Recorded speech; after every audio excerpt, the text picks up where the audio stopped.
like when I was talking to Chris and them at my dad's bar, I made like some very self-deprecating in humor.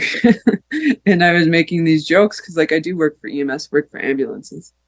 And so my job is already chaotic enough, and people are like, "Oh, aren't you worried about what kind of calls you take or whatever?"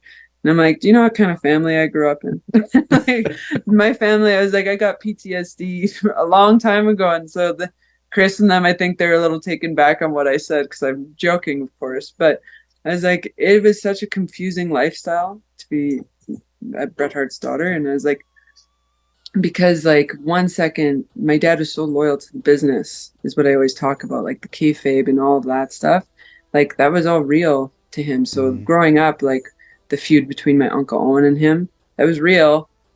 Right. And like, Right. so when at Sunday dinners they wouldn't eat together, so when we all go out to my grandpa's, like they still stayed in character so much, and then I would be confused Even at because, your grandpa's house, oh huh? yeah, oh yeah, in Wow. front of family members at the airport. My dad actually tells a funny story about how he was at the airport, and I guess security stopped him and my uncle Owen, who weren't talking. They weren't talking on whatever part of the storyline.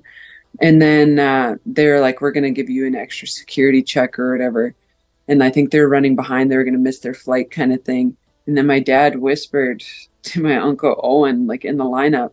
And then the security guys burst out and they're like, "We knew it. We knew you guys talked." They're like, Uh, "This is the whole they reason we tried to booked you sandbag guys." him the whole Oh time. Yeah, man. and he's like, "We knew it," and he's like, "Now Uh, you guys can go." And then my dad's like, "We almost missed our flight." Like, just for you to prove a point, you yeah, dicks. like what the heck? By the But way, it's like, what a great rivalry that was. Like, what a great yeah, storyline. Like, I mean, that was, and at the time it was Battle of the Belts too. Yeah. yeah, Yeah, I mean, I remember watching that and like, man, it's such.